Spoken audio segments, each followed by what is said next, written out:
ยังใช่อ่ะวิ่งลายใช่ปะสามจับไม่ได้ครั้งนี้กับกองลายบอกปีกเลยมันแบบว่าวันนี้ซ้ำเลยนี่แล้วกับงามได้เบอร์นี้จะได้คุณเป็นไก่เมฆไก่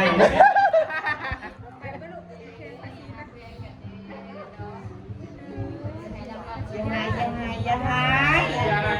อีสาวอุ้มหลานจ้าอีสาวอุ้มหลานนี่มุมยังแค่ยาเบยตั้งแต่เบยก็ช่องยาต้องยาบริเฮียเบยเบยบอกโดย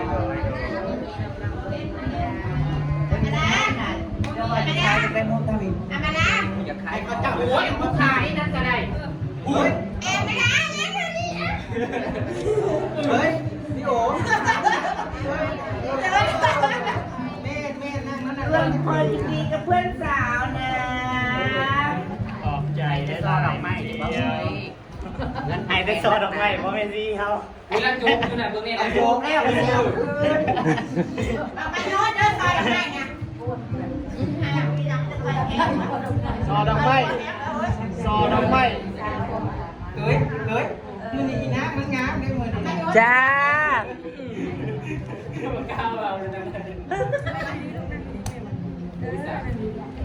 ในไซส์แม่ย่าน่ะเอ้ยสินั่นดิแม่ย่ากะ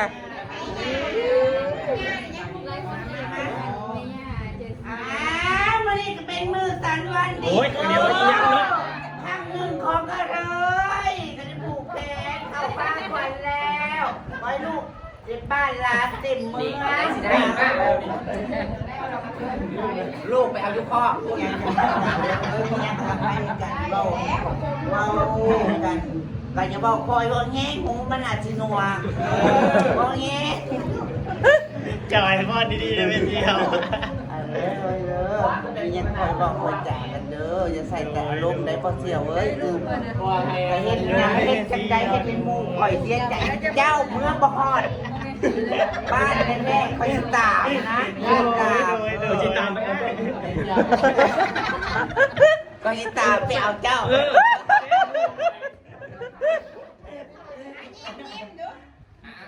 โอ้ยอันผู้อินบ็อกซ์อย่างนั้นจะเป็นเคลียร์ตัวยิ้มก็ยังง่อยเลยยังใจยิ้มเยอะกว่า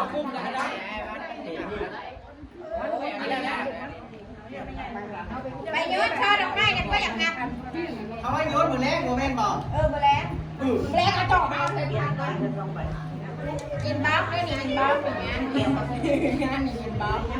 เขาลงนี้เลยไม่ใหญ่มาลงมาเกี่ยวด้วยหมายผู้เดียวนี่ก็ติดไล่เสือใช่มึงอาจมากินได้ยังไงไม่ได้ลงหน้ามากินงาไปงานเอาอีกรอบก่อนไปตาตาใช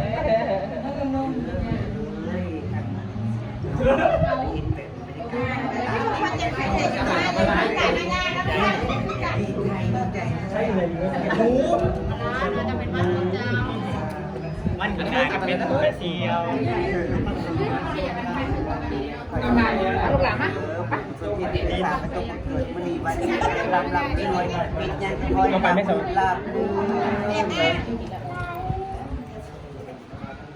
่นนะผู้เอกนะช่างบอลนั่นนะห้ามได้เลยได้สอนยิ้มได้ปฏิดามาเลยนะขับมาทันดูสั้นครับผู้ผมมันร้ายเลยไอพอนใครดีนะสองเลยสิมันจะคิดดีนะไม่ได้คิดดีอ่ะแม่บอกคิดที่สองแล้วนี่ว่าคนดังแล้วยืดเบิ้งคันละมันเห็นต้องให้บอกนะการสร้างต้องได้แห้งดีนี่นะพาขอพิธีเงินขายไก่15 โลมาเอาปลูกแล้วเฮ้ยบัตรดีนะเฮ้ยเป็นฟางเป็นฟ้าเลยนะเฮ้ยอายุบัตรควันยืดนะเฮ้ยชีวิตกล้วยยืดยาวมันนะเฮ้ยโอ้ยนะคะ อย่าลองถ่ายขึ้นอารมณ์กับบนรถลงในเด้อเฮ้ยฟังควบกันเด้อเฮ้ยบัดนี้เฮ้ย กูซื้อกันหน่อยดีอยู่ตกใจเลยตั้งลงไปยิงกระปาดิกานี่นะเลยมึงให้ต้นเป็นพวนเป็นตัวเป็นต้นเลยปาดิกาถ้าเลยอยากมีความรู้ในการแต่ยุ่งกับแก้ทางเดิมนี่ยังมาไปผสมคืออะไรไม่ซีแต่ไม่เหมือนซีเลยอายุนะมันใช้ที่อยู่แล้วพอจีเขามาปลูกกินบ้านี่นะถ่ายมันไม่เชียวเป็นทั้งคู่เลย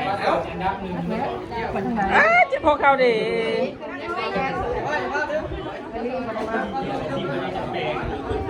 ได้โชคมันมีแล้วมันลงไปจะไปเอา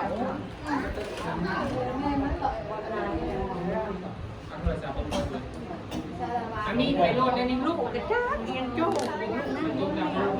มันก็มีอะไรนี้เลยอันนี้เป็นคดีเสียคดีขอรับเรื่องของเราจะรับบทต้น อุ้ยเจ้าหูดีแท้ดีแล้วเราออกแล้วบนโต๊ะเลยเฮา บทต้นมันเป็นแล้วจะขาด ผัวเพิ่นก็เลยขออนุญาตเป็นมือกล้องให้เจ้าบ่าวเด้อพี่น้องนี่นะ โอ้ยมันมือกองในกองแต่ว่ากองมือกอง ปลาถูกเนาะ มือกองเจซีมือกอง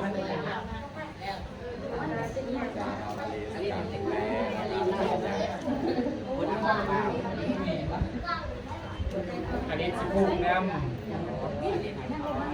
เบิ่งนี้น่ะโจ้ใส่ มาวินไปทางไหนมาวินจิตนอก ตาหักเลยดอกหูแถบบ่หายเด้ บอกให้ เราซื่อๆแถบบ่เคยบ่เลยโอ้ยผู้เอาเกิบ โอ้ยลูกโอ้ยลูกกับแทนแอลอันนี้ไม่ลูกนี้มาอย่างนี้แล้วสิให้มาเป็น3 คนแบบนี้บินขึ้นแอลตายหุ้นน้อยเดียวมันเป็นคอมเมนต์ในยูแอล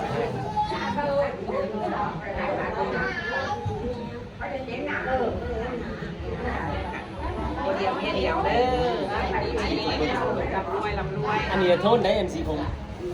โทษเบอร์ได้ผสมซีลายซีเขาไม่ใหญ่นะเด็กซีเดียวกันเยอะเลย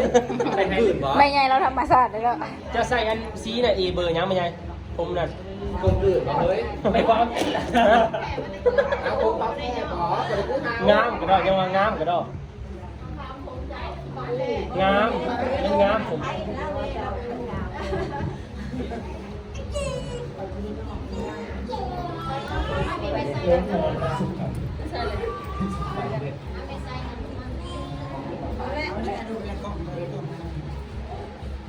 เพิ่นก็ได้เนี่ย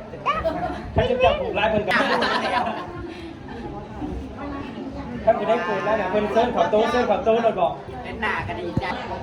แสงมันหลายเนาะแล้วพอเขาคันปิดกล้องนั้นไว้แล้วเปิดไฟโอเคแล้วเขาถ่ายคลิปแล้วมันเป็นแบบสลัว ก็แซงขึ้นจับแซงโทรศัพท์มันเป็นแซงไหนจบ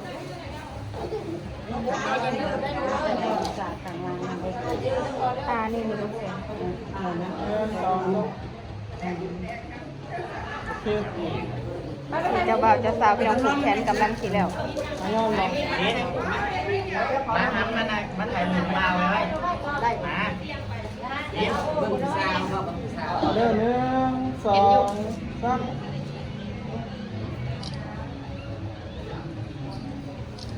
มื้อนี้วันที่1เด้อ หล่อแท้อลิกแน่มั้งไปแล้วจากข้างกระได3นี่ก่อนหน้านี้มีบ่มี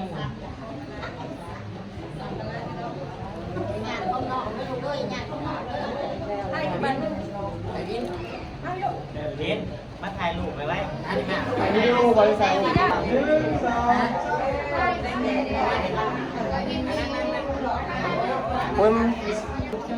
ลูกหลาน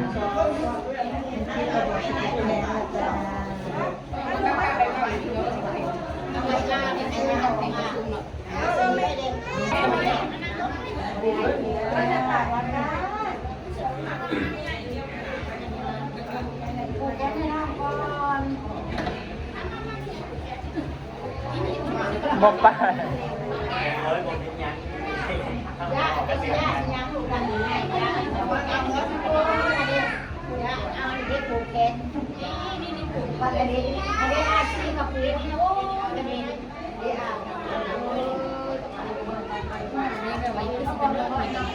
มันอึดอัด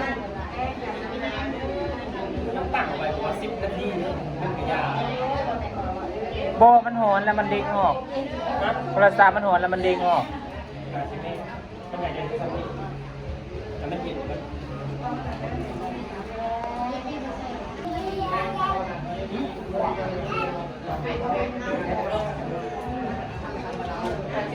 ข้างนอกปะไปเอาไปกินข้าวที่นอกไปเธอออกก่อนเอากระเป๋าผู้ใดใส่นี่นะ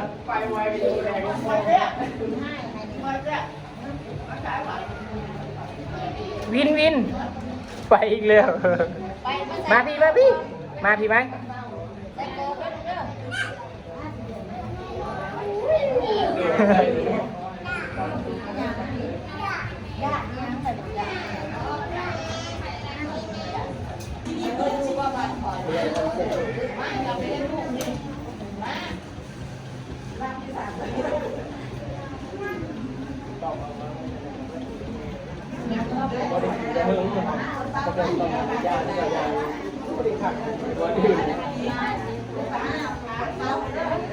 มันหอนเลยนะขับออกไปเบิร์ดนะ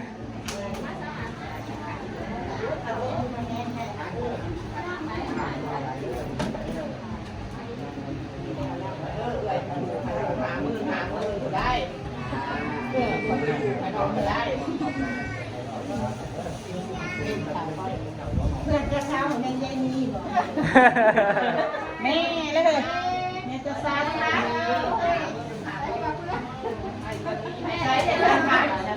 ช้าซิเบิ้ลออกไปนอกบ่ได้บ่ขับเรือนะ อ้าวลูกมันจะมาซีนใส่ลูกนะแม่มาซีนงามคนรวยเลยซีนงาม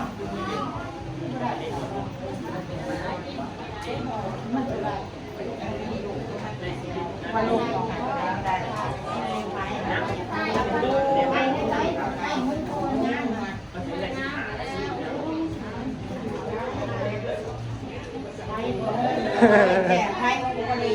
ไฟมันบ่หงนี่แหละ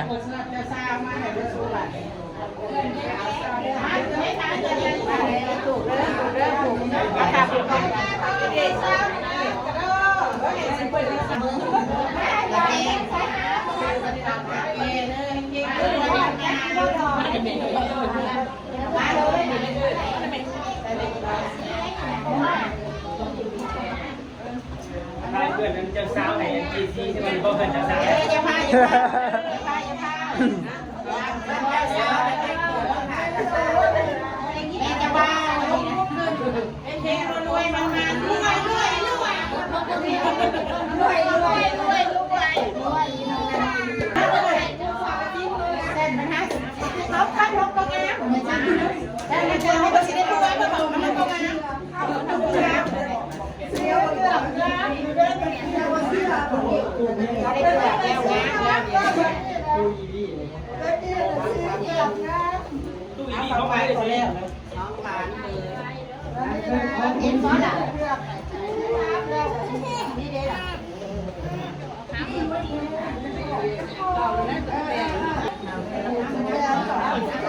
ไปโอ้ยที่บูไปเลย ย่างไปเลยแล้ว ไปแนวนั้น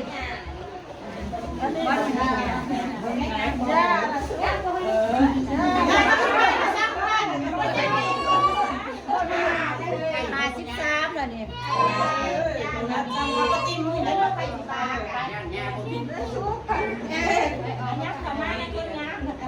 ถูกแค่เดียวมาเก็บไทยนะเลย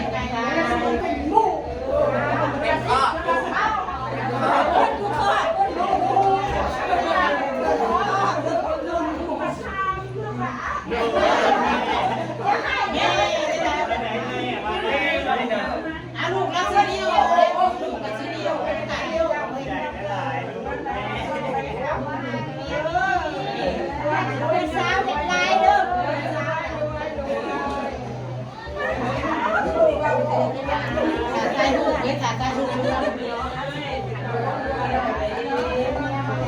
นมันเล่นมาบอกแม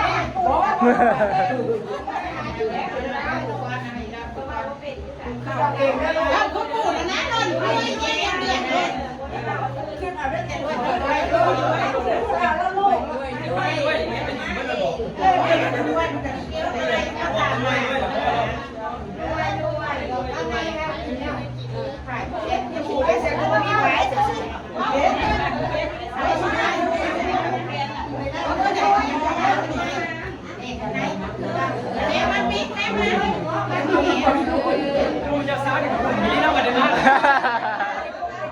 หมูเจ้าสาวหลายได้ป่ะวันนี้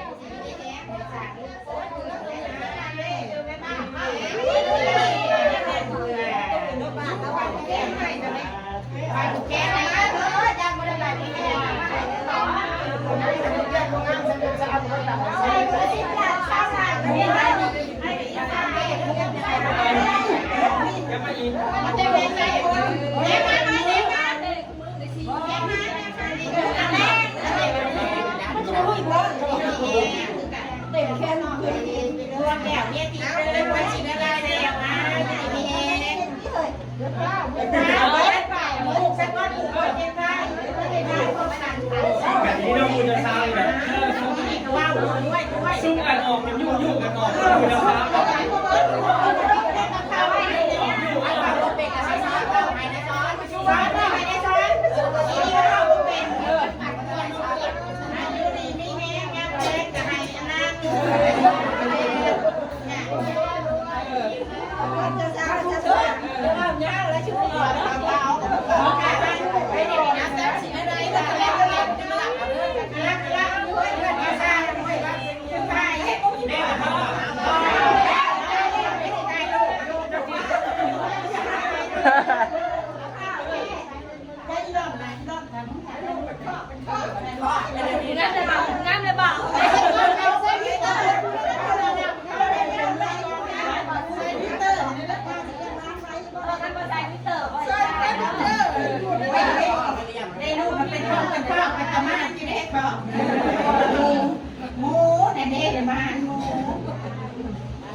สิบังว่าเจ้าสาววะ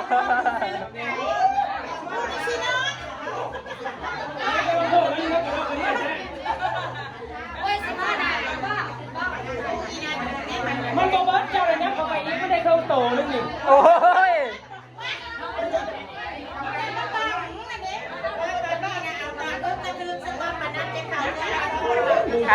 เอาเลยเพื่อนสิได้ผัวใน40 กว่าปีไหน1 2 3โอเคแบบไม่ได้ยุบขึ้นแบบนี้แน่ดีใจมินิฮาร์ดถ่ายเลยถ่ายตัวนี้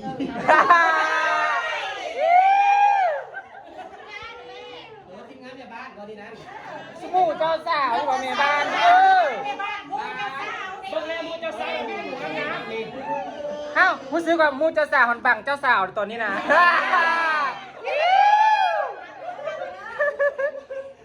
3แล้วก็โหเด้อ1 2 3โอเคได้แล้ว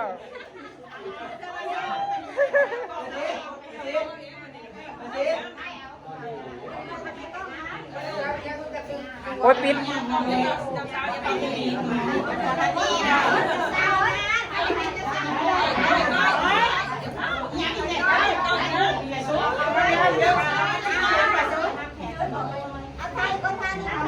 เอาให้ถ่ายอีกข้างหนึ่ง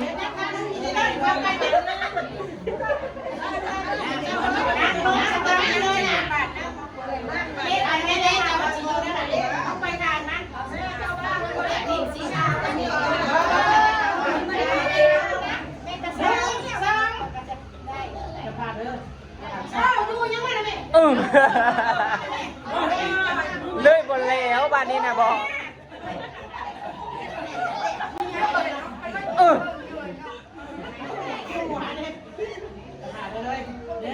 2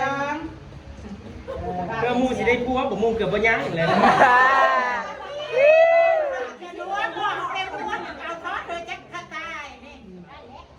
แล้วไป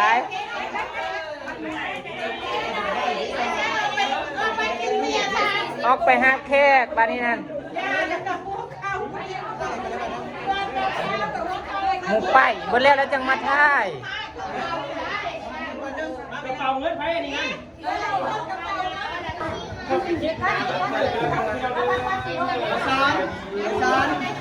คลิปนี้ก็สิขอเก็บภาพบรรยากาศไว้สำหรับนี้ก่อนเด้อทุกคนเด้อไปแล้วจ้าสบายดีเด้อ